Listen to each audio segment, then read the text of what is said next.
la tercera hora de nuestro programa, es la mañana de Federico en el radio en este jueves 13 de marzo. Buenos días a todos aquellos que se incorporan a esta hora a nuestra sintonía. Yo soy Rosana Laviada, les saludo en nombre de todo el equipo que hace posible este programa y que mañana se encontrará con los oyentes en Orense. Hasta allí nos vamos a ir al Teatro Principal, allí estará Federico Jiménez Los Santos, no se preocupen ustedes, se lo digo porque el otro día en Sevilla, al no escucharle el jueves, pensaron que ese programa corría peligro, pero ya les digo yo que no, que Federico está cogiendo fuerzas y reservando la voz para mañana poder darlo todo en ese teatro al que él regresará muchos años después, como ha contado en numerosas ocasiones a lo largo de esta semana, porque es un teatro conocido para Federico. A las 8:08 de la mañana, déjenme que les cuente que las lluvias regresan a toda España. Hoy va a ser un día de lluvia y de frío, así que muchísima precaución, sobre todo en el sur. Allí las precipitaciones van a ser fuertes y se han establecido alertas amarillas en varios puntos de la provincia de Andalucía. Se van a activar avisos también por nevadas fuertes en el norte de Castilla y León, en Madrid, en Aragón y en la serranía de Cuenca. Baja la cota de nieve a los 800 metros en los puntos montañosos y en el centro peninsular a esta hora tenemos 3 grados, vamos camino de los 11 grados, abríguense porque hace frío en la Comunidad de Madrid. La máxima nacional hoy se va a registrar en Melilla, allí se van a registrar en los termómetros 23 grados y el pelotón del pasmo hoy lo encabezan Ávila, León y Palencia con 0 grados.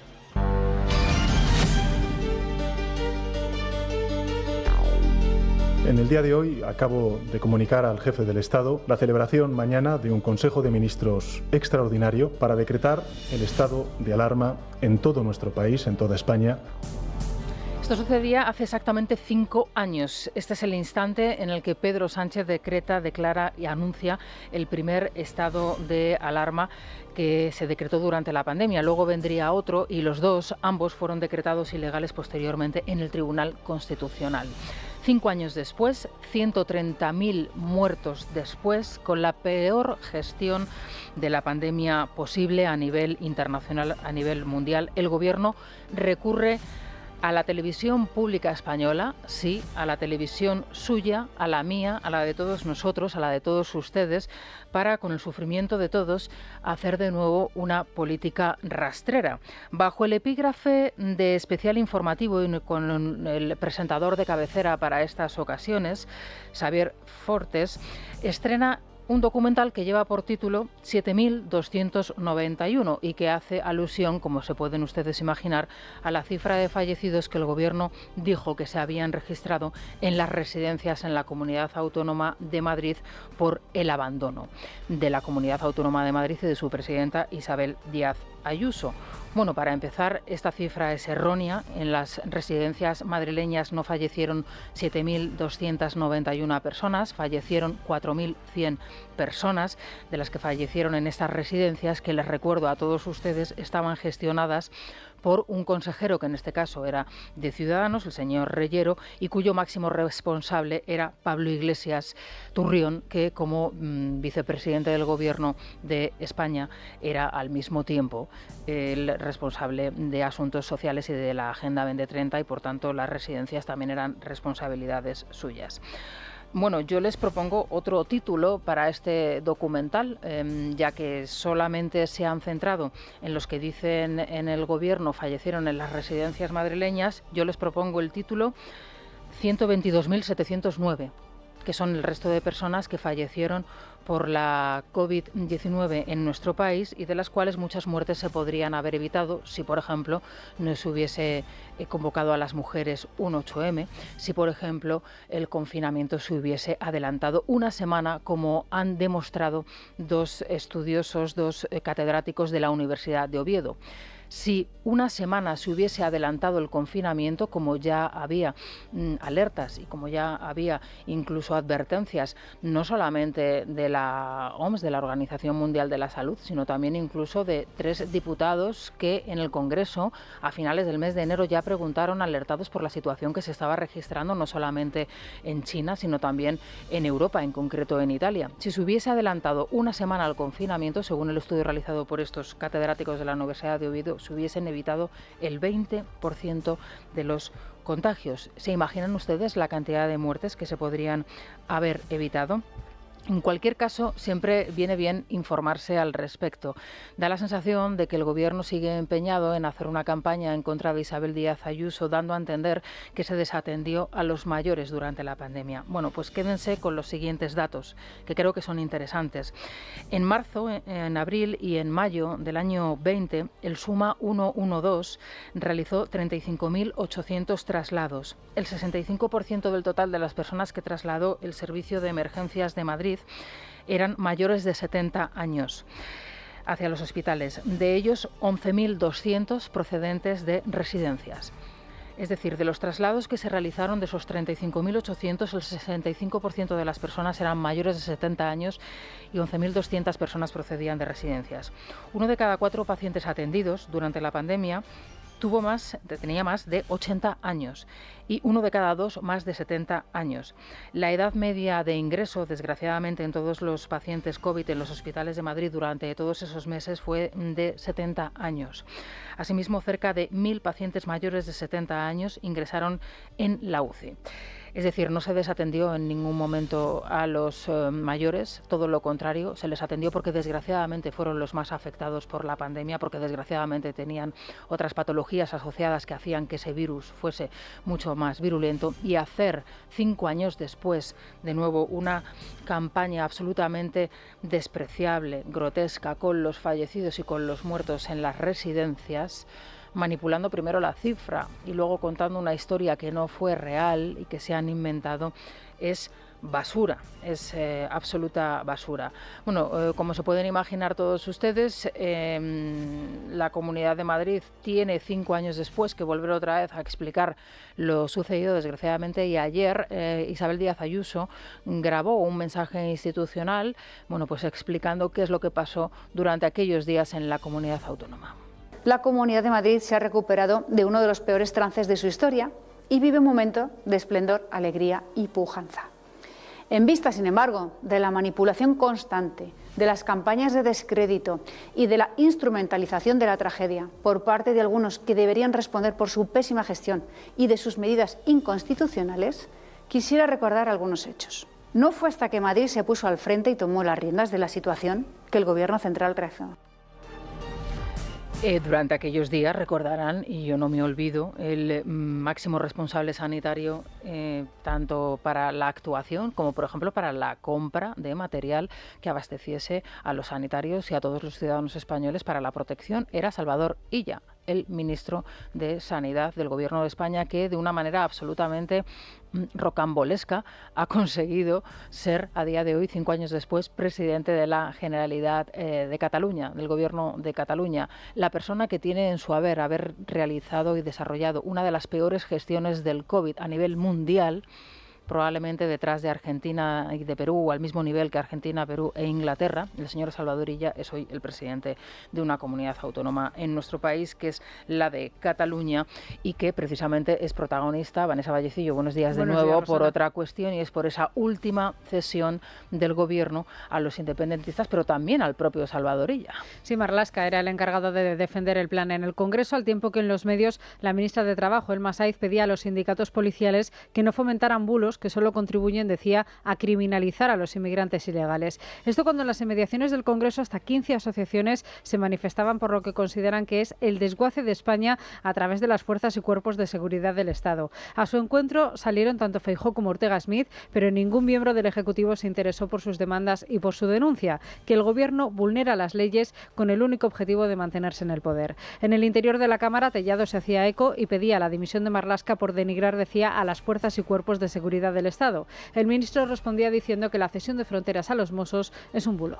Es usted un ministro agotado, un ministro incapaz, un ministro desautorizado. ¿Sabe qué pasa? Cualquier agente de la Policía Nacional o de la Guardia Civil de nuestro país, del pueblo más recóndito de España, tiene más sentido del honor del que tiene el ministro que les manda. Y eso es tremendamente lamentable. Háganos un favor y hágase un favor. Dimita, salga ahí y pídales disculpas a las fuerzas y cuerpos de seguridad del Estado. Un pupurrí de mentiras, de bulos, los que usted ha expuesto hoy aquí.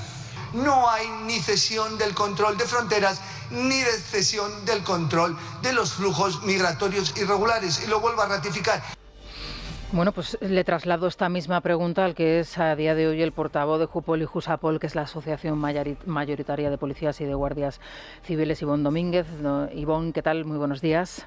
Hola, muy buenos días. ¿Es un bulo lo que denunciaba ayer el portavoz del Partido Popular? ¿Es un bulo que se vaya a ceder esta autoridad en fronteras y el control de inmigración a los Mossos d'Esquadra en Cataluña? No es un bulo, simplemente hay que leerse la proposición de ley que han presentado PSOE y Junts, que me temo que el señor Marlaska o bien no se la ha leído o bien está mintiendo una vez más en sede parlamentaria. Es realmente lamentable las declaraciones que ha hecho a lo largo de esta semana, porque hay que recordar que la semana pasada casualmente y curiosamente estuvo convaleciente y nadie pudo escuchar su opinión al respecto. A su vez, también hay que recordar que el año pasado, el 18 de septiembre de 2024, también en sede parlamentaria, dijo que no cabía ni tan siquiera la delegación de las competencias de extranjería e inmigración a Cataluña. Y ahora no sabemos muy bien qué está defendiendo. Está defendiendo lo absolutamente indefendible.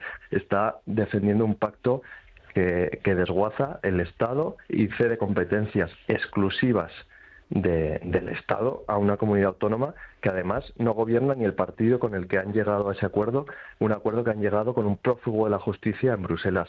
Es absolutamente lamentable y desde luego cuenta con toda la oposición de Jupol como sindicato mayoritario de la policía. ¿Cuántos agentes están trabajando ahora mismo en Cataluña, en esta región? En Cataluña, entre Guardia Civil y Policía Nacional, habrá más de 5.000 compañeros y que tengamos contabilizados en Policía Nacional que les afectaría esta medida directamente son más de 1.700 policías nacionales. 1.700 policías nacionales que están controlando las fronteras, que están también gestionando el flujo migratorio de inmigrantes en la comunidad autónoma. ¿Qué perfil es el del profesional que se dedica a esto? Es decir, ¿qué formación reciben ustedes para poder desarrollar este trabajo? Bien, pues precisamente, sobre todo en extranjería, es una de las unidades de policía que requieren mayor grado de especialización, porque la extranjería es, como digo, una especialidad que va cambiando continuamente. Con cada país hay que estudiar muy bien qué medida tomar y se requieren años de formación y de especialización. Cada caso es absolutamente diferente y es una materia muy, muy compleja. Los propios Mossos d'Esquadra están diciendo que no pueden asumir esas competencias. Las competencias que actualmente tienen asignadas los Mossos d'Esquadra, entre ellas la más importante, la seguridad ciudadana, Cataluña, los índices de criminalidad están disparados. Ellos dicen que no pueden asumir más competencias. Si no pueden desarrollar las competencias que a día de hoy tienen encomendadas, ¿cómo van a asumir más competencias? Es un absoluto disparate. Y como venimos denunciando, es que además esto no obedece en ningún caso a razones operativas o policiales, obedece simplemente a razones políticas por 7 votos en el Congreso de los Diputados. Es un auténtico disparate. Entiendo, y lo acaba de explicar usted perfectamente, que si esa formación que se requiere precisamente para extranjería y para el control de fronteras es una formación dilatada en el tiempo en un profesional de las fuerzas y cuerpos de seguridad del Estado que no tienen los Mossos d'Esquadra porque ellos mismos lo han reconocido, se está poniendo entonces en riesgo la seguridad del Estado precisamente en ese flanco. Por supuesto, porque es que además si se acaba cediendo las competencias, que esperemos que no, ojalá que no, gracias a la lucha que estamos emprendiendo en la calle y que no tengan la mayoría parlamentaria, se pueden dar la paradoja de que el acceso a España a través de Cataluña sea diferente a cualquier acceso por otra frontera de España, o que las condiciones del permiso de residencia sean diferentes, por ejemplo, que se les exija saber catalán en Cataluña y que sea también diferente al resto de España. Es un auténtico esperpento y por ello nos oponemos a esa cesión de competencias, pero lo que estoy recordando, nos oponemos a esa cesión, pero nosotros estamos por y para la Constitución. Estamos a favor de mantener el orden constitucional y que se respete la legislación vigente, que es lo que no están haciendo. Hay una ley de Fuerzas y Cuerpos de Seguridad del Estado, la 2/86, que se están pasando, y siento decirlo así, por el auténtico forro. Hay una cuestión que me recuerda mucho y bueno, entiendo que son dos situaciones diferentes en dos sitios de España muy distintos, pero claro, hablando de Marlaska y de la gestión que está haciendo el ministro del Interior al frente, me acuerdo del desmantelamiento de la unidad Oconsur en el sur de España, precisamente tratando el narcotráfico en este punto, y que fue absolutamente devastador para el control precisamente de la zona y retomar, digamos, el control por parte de los narcotraficantes. Da la sensación que desde el ministerio lo que se pretende pretende es dejar, digamos que, libertad de acceso a la delincuencia, tanto por en este caso la frontera con Francia en Cataluña como la frontera sur. Pues me gustaría decir lo contrario, pero tenemos la misma percepción. Lo que está pasando en el sur de España ya no solo es el campo de Gibraltar, ya no solo es Cádiz, es Huelva, es Málaga, es un esperpento. Hemos visto narcolanchas a la altura de Sevilla por el Guadalquivir. Vimos al señor Marlaska como bajó a darse golpes en el pecho de lo bien que funcionaba el plan del campo de Gibraltar, y al día siguiente, desgraciadamente, asesinaron a 2 compañeros en Barbate. Y aún tuvo la desfachatez de bajar y decir que la intervención había sido técnicamente impecable. Este señor, nosotros, por todo ello, y ahora una vez más, estamos pidiendo su dimisión. No puede estar ni un minuto más al frente del Ministerio de Interior, porque mientras él siga ocupando ese sillón, las vidas de los policías nacionales y los guardias civiles están en absoluto riesgo, y es inadmisible. ¿Cómo ha sido el trabajo de cómo se ha reconstituido el cuerpo, tanto en la policía como en la Guardia Civil, Ivonne, desde el golpe del 17 en Cataluña? ¿Cómo ha sido el desarrollo de vuestras funciones, del trabajo allí en la región? Bueno, allí trabajar siempre es muy complicado. Desgraciadamente, la inmensa mayoría de los compañeros son de nuevas promociones, están en el tiempo mínimo imprescindible y luego se van, porque en Cataluña nosotros estamos pidiendo que se reconozca la zona especial singularidad, porque es muy complicado desarrollar la vida allí. Los compañeros de Policía Nacional y Guardia Civil siguen siendo señalados, sus hijos son señalados en los colegios, y es imposible trabajar en esas condiciones simplemente porque tu padre y tu madre desempeñen esa actividad laboral, como es la Policía Nacional, como la Guardia Civil. Nos están intentando vender que hay una situación de normalidad y nada más lejos de la realidad. La situación sigue siendo muy compleja y por eso, insisto, estamos pidiendo que se reconozca la zona especial singularidad para Cataluña, que por cierto, el ministro una vez más mintió, dijo que se iba a reconocer y de momento no sabemos absolutamente nada. Es decir, la situación no ha cambiado prácticamente nada, incluso podríamos decir que ha empeorado desde el año 17. Las denuncias, el acoso se sigue produciendo ya no solamente a los agentes, sino también a las familias. ¿Qué tiempo mínimo es el que tiene que estar el agente desde que sale de la escuela en este destino? Pues prácticamente son 3 años, porque son 2 años de destino forzoso, pero tienen que pedir en el concurso general que prácticamente son 3 años, si no son más, porque en muchas ocasiones son más porque quieren ir evidentemente a su casa y pues son destinos que a veces es difícil llegar y muchas veces están más años en Cataluña en esas condiciones que no pueden hacer una vida social normal. Por eso nosotros insistimos en pedir esa zona de especial singularidad. ¿Se puede dar la circunstancia, y ahora me fijo en el País Vasco, Ivonne, que se dé algo parecido, una circunstancia parecida a la que está sucediendo con muchos de los funcionarios de prisiones que están en las cárceles vascas, que desde que el gobierno vasco ha asumido la competencia en otras transferencias, ¿no?, de competencias al gobierno vasco, en este caso de prisiones, en masa están solicitando la salida de las cárceles del País Vasco y el regreso, bueno, pues a otros puntos, incluso sus puntos de origen, como puede ser, por ejemplo, Castilla y León? Sí, es una situación muy parecida e incluso peor. Ahora los compañeros nos lo dicen, que actualmente se está peor en Cataluña que en País Vasco y Navarra. Y efectivamente los compañeros, como digo, quieren estar el tiempo mínimo imprescindible porque no se les reconoce esa singularidad y porque ni tan siquiera se nos está reconociendo algo tan evidente como que somos profesión de riesgo. Es decir, el Ministerio del Interior, el Gobierno, ha reconocido profesión de riesgo a todas las policías autonómicas, a todas las policías locales y, sin embargo, Policía Nacional y Guardia Civil seguimos sin ese reconocimiento como profesión de riesgo. ¿Tenéis cifras de los agentes que ya habrían solicitado ese traslado, Ivonne? Sí, son públicas y notorias. Cada año en el concurso general, la inmensa mayoría, cerca del 80% de los compañeros que están en Cataluña están pidiendo abandonar Cataluña. ¿El 80% de esos 5.000 agentes que me comentabas o de los 1.700 de la Policía Nacional? Sí. Del grueso de los agentes de Policía Nacional, cerca del 80% en cada concurso intentan irse de Cataluña.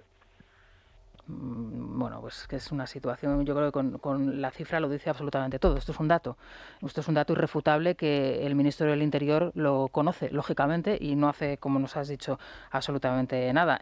¿Desde hace cuánto que no os reunís con algún representante del Ministerio de Marlaska o con el propio Marlaska? Marlaska, el último pleno que presidió el Consejo de la Policía, que lo presidió de forma parcial, fue en enero del 24, después lo abandonó porque se fue a un concierto. y a Jupol, como sindicato mayoritario de la Policía Nacional, no lo recibe desde la anterior legislatura, cuando también intentaron modificar la Ley de Seguridad Ciudadana, intentó hacer un lavado de imagen y se reunió con los sindicatos policiales. Pero no hay ningún tipo de negociación colectiva con la Administración. Llevamos 7 años ya con este Gobierno, sin que se siente a negociar pues mejoras laborales para la Policía Nacional y para la Guardia Civil. Seguimos reclamando la equiparación. Ahora la brecha salarial aumenta porque se ha llegado a un acuerdo en este caso con la Ertzaintza. Nuestros compañeros se siguen jubilando con unas jubilaciones paupérrimas. Estamos exigiendo esa jubilación digna de una puñetera vez, y este Gobierno no nos recibe. No existe ningún tipo de negociación colectiva. Tantos golpes de pecho que se dan, que es un Gobierno social que escucha a los agentes sociales, pues no sé a qué agentes sociales escuchará. Será a comisiones obreras y a UGT, pero desde luego a los sindicatos de la Policía Nacional no. Es una auténtica vergüenza, y por eso, entre otras muchas razones, insisto, estamos pidiendo la dimisión del ministro Fernando Grande Marlaska, que no puede estar ni un minuto más al frente del Ministerio. Bueno, y entiendo por todo lo que nos has contado que es desde luego una solicitud absolutamente legítima y justificada. Ivonne Domínguez, muchísimas gracias por atender nuestra llamada. Aquí seguiremos denunciándolo. Muchas gracias, buenos días. Gracias a vosotros, buenos días. En Es la Mañana de Federico, la República de los Tontos, con Santiago González. Eres tonto, muchacho, tú eres tonto. Queridísimo y admirado Santiago González, ¿qué tal estás? Muy buenos días. Pues como tengo ya repetido en otras ocasiones similares, no tan bien como tú, queridísima Rosana, pero lo voy llevando. Bueno, me alegro de escucharte, Santi. ¿Qué tal? ¿Cómo se presenta el día?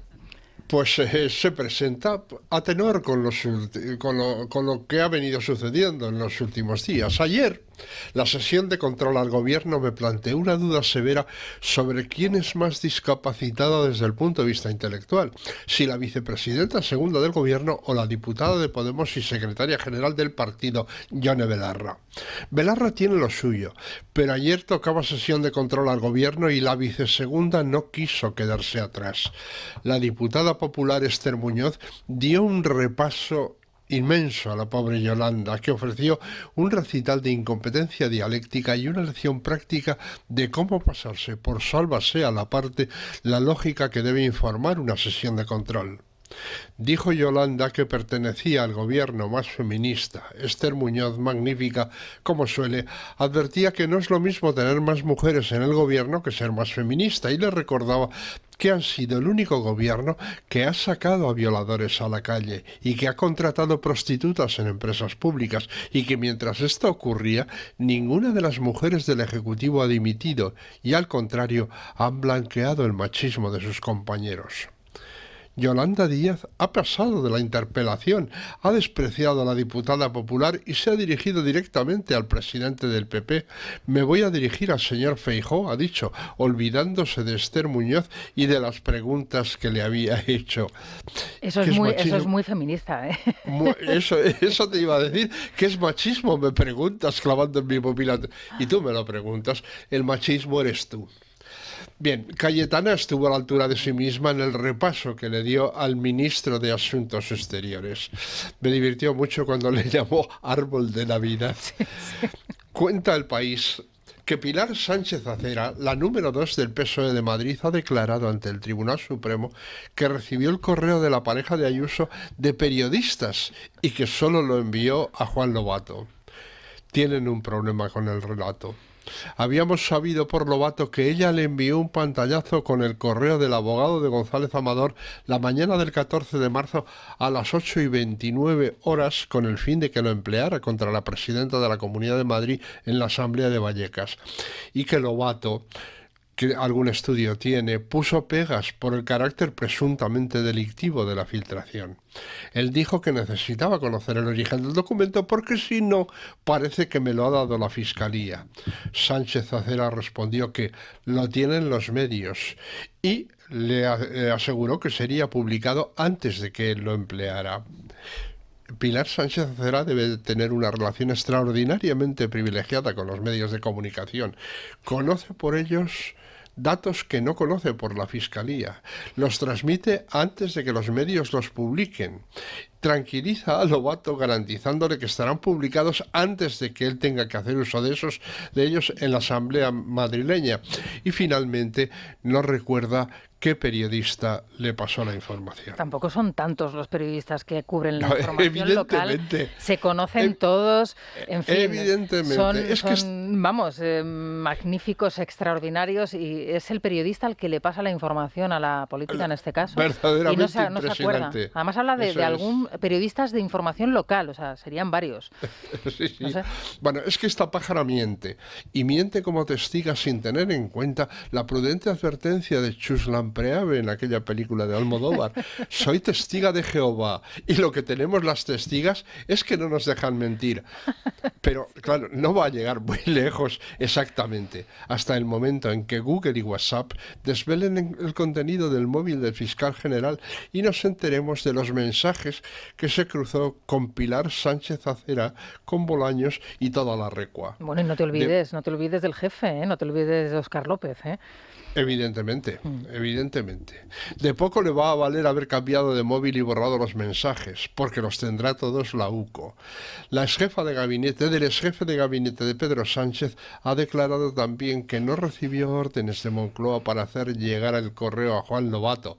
Pero si la Moncloa era ella. Efectivamente, con despacho, y además, oye, que Pilar Sánchez Acera era una persona importante dentro, o sea, con acceso, digamos, a información privilegiada, que no está cualquiera en Moncloa con un despacho a las órdenes del segundo, ¿no? Pero bueno, que ahí estaba ella, y lógicamente la información a la que tenía acceso Pilar Sánchez Acera es información privilegiada que solamente unas pocas personas pueden acceder a ella, ¿no? Sí, yo creo que esta mujer está en camino. Pedro Sánchez va a copiar las maneras de Donald Trump y va a instar a los escolares a que pregunten a sus abuelos si tuvieron que comer gatos durante el franquismo. Y todo para que los jóvenes tengan una memoria del hambre de posguerra a partir de los testimonios de quienes lo vivieron, a través de entrevistas a sus antepasados sobre las comidas extrañas durante la época de Franco y cómo eso les ha impactado en el presente. Están enfermos. Haber propuesto 300 actos para recordar el fin del franquismo a lo largo del presente año. Llevamos 2 meses y medio y hasta la fecha solo hemos conocido uno, cuando ya deberíamos haber realizado 62, que era lo que nos tocaba en 2 meses y medio. Ahora lo que nos proponen es que los escolares piensen no en la recuperación de las libertades, que era lo que decían que querían celebrar, sino en lo mal que lo pasaban sus abuelos comiendo gatos. Yo creo en todo caso que deberían preguntarles si el franquismo les obligaba a comer perros, claro, que es algo que da más yuyu. Lo primero que no serían sus abuelos, serían ya sus bisabuelos, pero Exacto. Yo, que soy de Madrid y que mi abuela es de Madrid, era de Madrid y que nació en Madrid y que vivió la guerra, jamás recuerdo a mi abuela haberme contado que tuviese que comer gatos. Sí que es verdad que nos contaba que se comían las mondas de las patatas, que las hierbas que crecían, digamos, en la mala hierba, pero eso, por ejemplo, se cuenta muy bien en Celia en la Revolución, en esa tercera España que también existió, se cuenta perfectamente, ¿no? Mira, ese sería una lectura para los escolares maravillosa, adentrarse a través de Celia. Celia en la Revolución lo cuenta muy bien, cómo se vivió en la guerra en Madrid, por ejemplo. Y pues el hambre que se pasaba, pero lo de los gatos, yo no sé, no digo que no haya gente que comiera, pero no sé. También fue una época del boniato, que mira lo que son las cosas, ahora es un alimento es verdad, de elaboración, de cocina, en fin. Bueno. Es un alimento de estos de estrella, ¿no? Tipo como el aguacate y cosas así. Sí, cosa de moda. Cuenta Paco Cobos en Libertad Digital que Pedro Sánchez se fue a Helsinki, donde mantuvo una reunión con el primer ministro de Finlandia, Petteri Orpo, que por lo visto fue satisfactoria para las partes. Me llama la atención en esto que, fíjate, cuando los reyes se van por 7ª vez a Valencia, a la zona de las inundaciones, él pone tierra por medio, se coge el Falcon y se planta en Helsinki. Bueno, pues según dijo el anfitrión Petteri Orpo, estimado Pedro, le quiero agradecer esta visita en persona. Ha sido un placer trabajar con usted a nivel europeo y en el Consejo Europeo. También hemos disfrutado de la sauna. En fin, bueno, cuando toque devolución de la visita, nuestro presidente está en disposición de poder corresponder adecuadamente al finlandés. Será por saunas. Sí, son bien distintas, ¿eh? Mira, te voy a poner el momento exacto. Vamos a escucharlo, Santi. Querido Pedro, quiero agradecerte tu visita y especialmente tu amistad. La próxima vez iremos a una sauna. Gracias, primer ministro Orpo, por tu invitación, por tu hospitalidad, por recibirnos tan calurosamente, y estoy deseando poder ir juntos a esa sauna. Muchas gracias. Claro, o sea, es que me recuerda al negocio de mi querido papá político. A ver, las saunas finlandesas son bien distintas a las saunas de Savignano. Sí. La sauna finlandesa normalmente suele estar fuera de la casa, está en una pequeña cabañita aledaña al domicilio, al edificio, suele tener su sauna, o si estás en Helsinki, por ejemplo, pero si estás, por ejemplo, en una cabaña finlandesa, en la región de los Grandes Lagos, está en una cabañita aledaña a la cabaña principal. Entonces tú te metes en la sauna y allí consiste en que, claro, calor, y luego sales corriendo, normalmente en pelota picada, Santi, y te tiras al lago, ¿vale? Porque el lago está al lado. Entonces, claro, tú contrastas el calor con el frío y eso lo que hace es que te rejuvenece, estimula los músculos, la circulación. Tiene un fin saludable y absolutamente vigorizante, que no quiere decir que las de Savignano también lo tengan, que yo no las conozco, pero... Pero por lo que dicen, las de Savignano tenían su aquel, Rosana. Pero ¿tú crees que nuestro amigo Oteri, vamos a llamarle Oteri o le llamamos Orpo, nuestro amigo Orpo lo hizo aposta, estaba mal aconsejado, mal asesorado, sabía lo que le estaba sugiriendo al presidente del gobierno? Esto es algún memo que le ha puesto ahí. ¿Algún memo finlandés? Sí, claro, creyendo que iba a hacer una gracia. No puede ser, Santi, no puede ser. En fin, yo es que ya sabes que yo me encanta Finlandia, conozco a los finlandeses bien y no tienen demasiado sentido del humor. O sea, el sentido del humor que tienen es como muy negro, siempre tendente a lo negro, a la muerte, al suicidio y tal. No sé, no le veo yo al señor, nuestro amigo Orpo, haciendo bromas con esto de la sauna, pero bueno, en fin, que nos quedamos con las ganas de la próxima visita, ver al presidente en la sauna finlandesa. Que le lleve a San Bernardo 38 y luego le alquile uno de las 13 habitaciones del ático. Bueno, vamos a tomarnos un Ibudol, que nos vendrá bien a esta hora de la mañana. Muchas gracias, Santi. Buenos días. Hasta el lunes. Hasta el lunes, sí. Sí, que será otra semana. ¿Dolor de cabeza? ¿Dolor muscular? Con Ibudol cápsulas blandas con ibuprofeno, despídete del dolor rápidamente. Ibudol, medicamento sin receta para adultos y niños a partir de 12 años. También formato bebible en stick pack. Ibudol, al dolor ni agua. Tenía que ser de Kern Pharma. Lee las instrucciones de este medicamento y consulta al farmacéutico. Es La Mañana de Federico. Es radio. Dani Muñoz, ¿qué tal? Buenos días. ¿Qué tal, Rosana? Buenos días. Estaba imaginando ahora mismo la cantidad de cosas que no podríamos tener o que no podríamos comprar si no contásemos con la financiación de los bancos, ¿no? Muchísimas. Empezando por una casa. Efectivamente, porque hay que recordar que el sector bancario es el principal financiador de la economía española. Esto es esencial para familias, para empresas, para pymes, con 450.000 millones de euros en créditos solo en 2023. Una cifra, desde luego, muy importante. Además, la financiación de los bancos es esencial para dar respuesta a los retos de futuro que afrontamos como sociedad, como avanzar hacia una economía más sostenible, porque la sostenibilidad es un compromiso de todo el sector bancario. Y para muestra, el siguiente dato: 40.000 millones de euros, 40.000 millones de euros en préstamos verdes, sociales y sostenibles. Todos estos datos los ofrece el Centro de Finanzas Sostenibles y Responsables, que esta semana además celebra su gran cita anual y cumple 6 años trabajando para hacer de la sostenibilidad una prioridad también financiera. Así que recuerden que el sector bancario está siempre con ustedes. Muy bien, pues enseguida nos vamos a ir a la tertulia, nada, en unos minutitos, con Julián Quirós y con Eduardo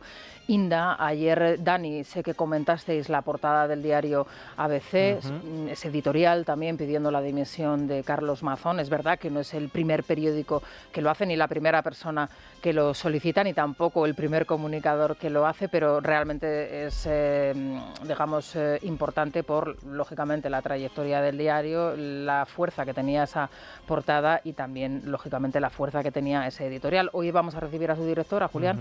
Por supuesto, le vamos a preguntar por ello, porque no ha sido poco criticado por haber decidido sacar esa portada. Así que en unos instantes vamos a hablar con Julián y con Eduardo. Es la mañana. Es radio.